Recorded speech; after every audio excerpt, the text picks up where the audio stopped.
Bonjour à toutes et à tous, aujourd'hui nous sommes le mercredi 7 novembre 2018. Donc voilà, ce matin j'ai eu 2 heures d'anglais, on a corrigé les exos des vacances, c'était des phrases à traduire d'anglais à français ou français à anglais. Donc voilà, ensuite une fois qu'on a corrigé les exercices, ça nous a donné d'autres feuilles à faire pour la semaine prochaine. Et on a terminé avec un sujet min-pon, une expression écrite, donc voilà un texte et ensuite une question, il faut y répondre à la question en 80 mots. Et après la deuxième question, on a le droit à 180 mots, mais c'est plus un développement avec introduction, partie 1, partie 2, conclusion. Donc voilà, on a un peu vu à quoi ça ressemblait, on l'a pas fait nous-mêmes, mais elle nous a montré, on a vu des corrigés, etc. Donc on va sûrement travailler ce nouveau type d'exercice dans les semaines à venir en anglais. Ensuite, on a eu 2 heures de mathématiques, où on a corrigé quelques exos sur le dénombrement, et ensuite on a très vite réenchaîné avec le chapitre sur les suites réelles.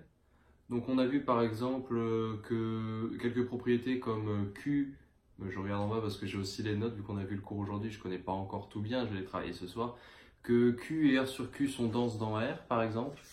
Et l'autre partie importante qu'on a travaillé, c'est la partie entière de X pour les diverses démonstrations qu'on devait faire toujours sur la base d'ensemble et applications. Ensuite, ce midi, 2 heures où il n'y a pas eu de colle, donc ça c'était plutôt cool, c'est demain. Demain, du coup, j'aurai une colle de mathématiques sur le chapitre ensemble et applications et dénombrement. Et enfin, cet après-midi, 2 heures de TP de physique sur la résonance du circuit RLC. Donc nous, on travaillait sur la réponse ou résonance en intensité. Donc on devait faire des cours, etc. Mais c'est vrai que c'était assez complexe. On n'est pas allé jusqu'au bout du TP pendant les 2 heures, notre groupe du moins, parce que voilà, on a eu un peu de mal. Et enfin, on a fini avec 2 heures de TD de mathématiques. Donc TD, c'est travaux dirigés. Et sur la feuille de, par exemple, des 40 exercices qu'on avait, on a continué encore à faire des corrections d'exercices ensemble et applications et dénombrement. Mais je pense que c'était la dernière fois qu'on en faisait et qu'après, on va d'ici peu attaquer les exercices sur suite réelle. Donc du coup, voilà le résumé de la journée, une journée qui est passée assez vite.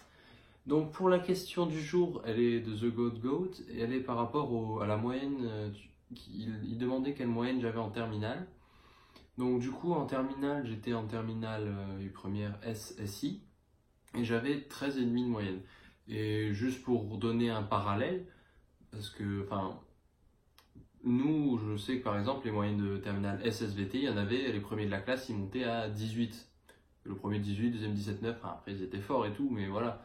Nous, pour donner un ordre d'idée, pour ceux qui sont SSVT ou pas encore, etc., ou qui veulent comparer, dans notre classe, en tout cas, la meilleure moyenne des 3 trimestres, de première et terminale, donc ça fait 6 trimestres en tout, elle est montée jusqu'à 14,5 sur une classe de 30 élèves. L'élève, il avait vraiment bien géré toutes les matières. Du coup, voilà, 13,5 pour donner un ordre d'idée, dans la classe de SSI du moins dans laquelle j'étais, ça faisait à peu près environ dans les 5 premiers, 5-7 premiers. Donc voilà pour répondre à la question de la moyenne générale.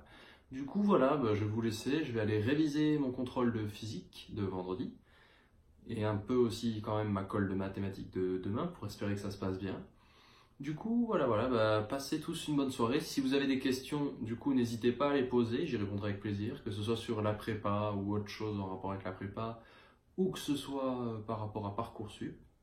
Et du coup, voilà, passez une bonne soirée et à demain.